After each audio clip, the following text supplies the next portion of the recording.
Betapa banyak ahlul bidah, baik Jahmiyah maupun Al-Mu'tazilah maupun Al-Asy'ariyah, mereka menolak sifat-sifat Allah. Di antaranya seperti mereka menolak sifat Allah di atas.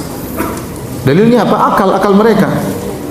Kata mereka ini melazimkan tempatlah, melazimkan waktulah, melazimkan macam-macam lah. Ya.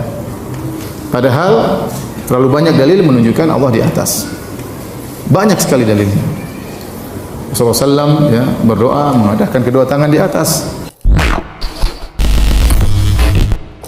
Assalamualaikum warahmatullahi wabarakatuh.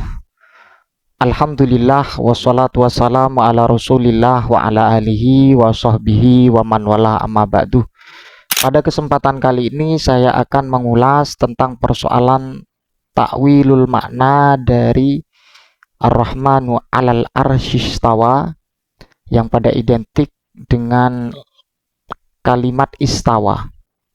Lah dari kalimat istawa ini ternyata banyak tuduhan dari kalangan Salafi Wahabi atau dedengkot Salafi Wahabi yang menyatakan bahwa persoalan istawa ketika ditakwil terhadap istaula ini bukan ajaran salaf. Betapa banyak ahlul bidah, baik Jahmiyah maupun Al-Mu'tazilah maupun Al-Asy'ariyah, mereka menolak sifat-sifat Allah. Di antaranya seperti mereka menolak sifat Allah di atas. Dalilnya apa? Akal mereka.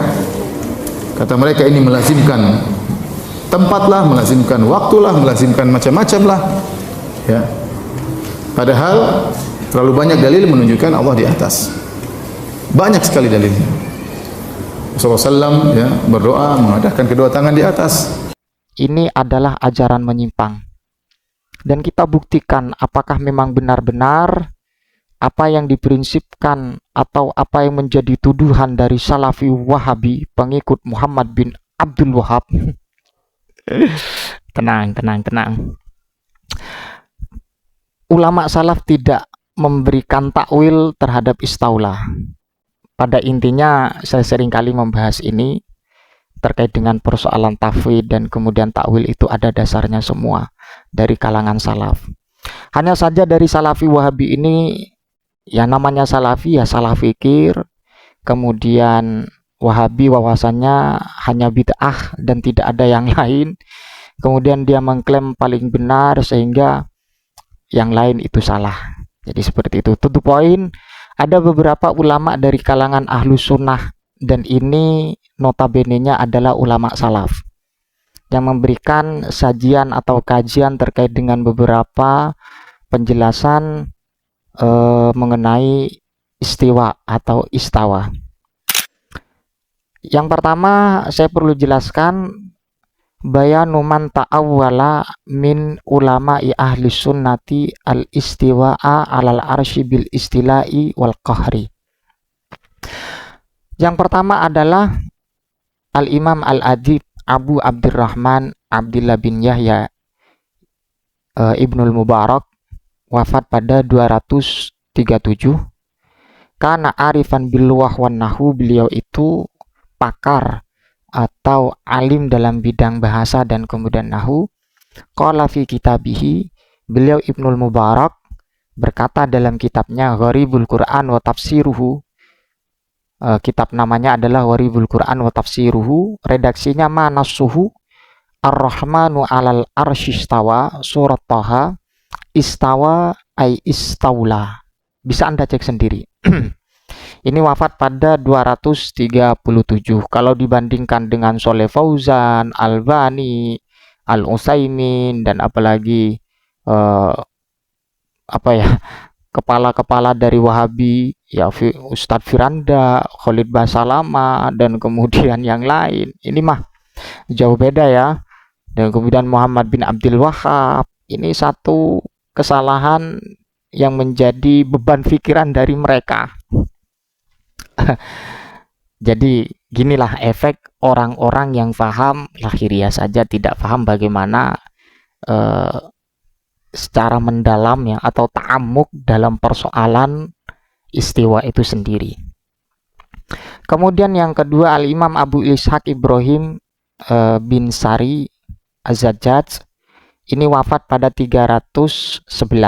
qala fihi adz-Dzahabi, yang mana ada juga kutipannya dari Imam Az-Zahabi, Syiaru A'lamin Nubala ya, juz 14 Shahifah 360, nahwa zamani, qala fi kitabihi ma'anil Qur'an ma nasuhu wa qalu makna istawa istawla. Wow, ini satu penjelasan dari kalangan-kalangan salaf, dan masih banyak tak perlu saya menjelaskan semuanya, tapi ini sudah cukup sebagai bentuk bantahan dan kedustaan dari Wahabi Salafi yang mentang-mentang mengatakan istaula itu bukan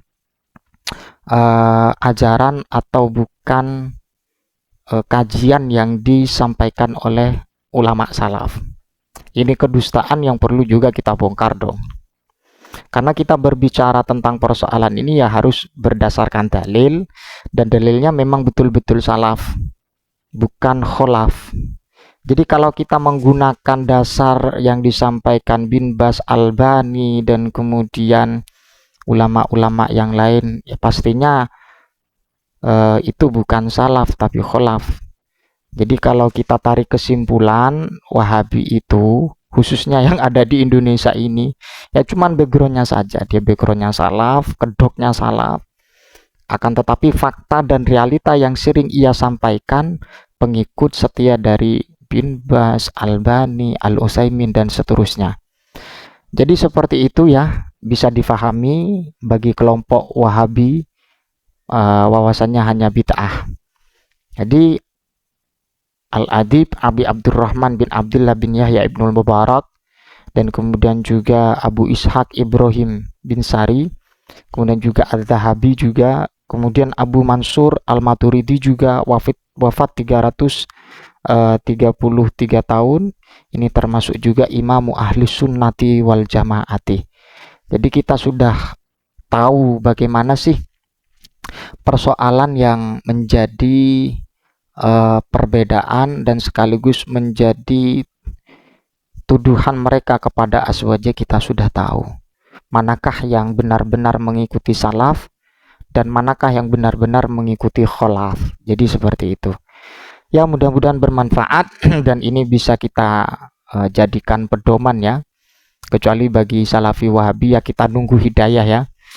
Tanpa hidayah mereka tidak akan tobat, tanpa hidayah mereka akan selalu mengkritik apa yang dilakukan azwajah, apa juga yang disampaikan azwajah mereka akan tidak sepakat. Jadi seperti itu.